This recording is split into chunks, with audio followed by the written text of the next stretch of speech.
We have an obligation to every last victim of this illegal aggression because all of this carnage has been done in our name. Since World War II, 90% of the casualties of war are unarmed civilians, a third of them children. Our victims have done nothing to us.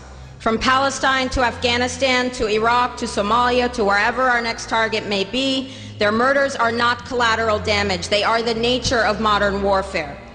They don't hate us because of our freedoms. They hate us because every day we are funding and committing crimes against humanity. The so-called war on terror is a cover for our military aggression to gain control of the resources of Western Asia. This is sending the poor of this country to kill the poor of those Muslim countries. This is trading blood for oil. This is genocide, and to most of the world, we are the terrorists. In these times, remaining silent on our responsibility to the world and its future is criminal.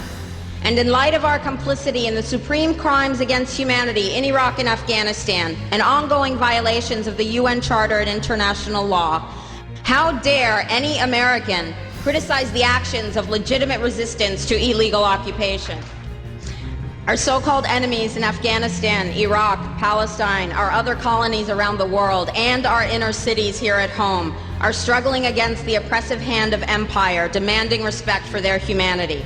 They are labeled insurgents or terrorists for resisting rape and pillage by the white establishment, but they are our brothers and sisters in the struggle for justice. The civilians at the other end of our weapons don't have a choice, but American soldiers have choices. And while there may have been some doubt 5 years ago, today we know the truth. Our soldiers don't sacrifice for duty, honor, country. They sacrifice for Kellogg, Brown, and Root. They don't fight for America, they fight for their lives and their buddies beside them because we put them in a war zone. They're not defending our freedoms. They're laying the foundation for 14 permanent military bases to defend the freedoms of ExxonMobil and British Petroleum. They're not establishing democracy. They're establishing the basis for an economic occupation to continue after the military occupation has ended. Iraqi society today, thanks to American help, is defined by house raids, death squads, checkpoints, detentions, curfews, blood in the streets, and constant violence. We must dare to speak out in support of the Iraqi people who resist and endure the horrific existence we brought upon them through our bloodthirsty imperial crusade.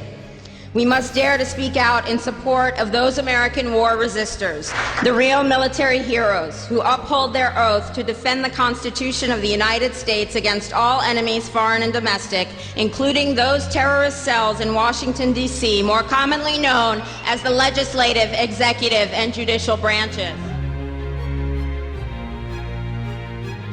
Frederick Douglass said, "Those who profess to favor freedom and yet depreciate agitation are people who want crops without plowing the ground.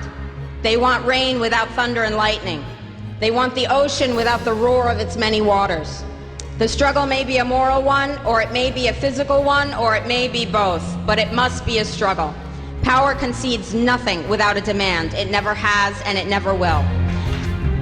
Every one of us must keep demanding, keep fighting, keep thundering, keep plowing, keep speaking, keep struggling until justice is served.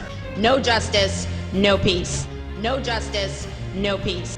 No justice, no peace.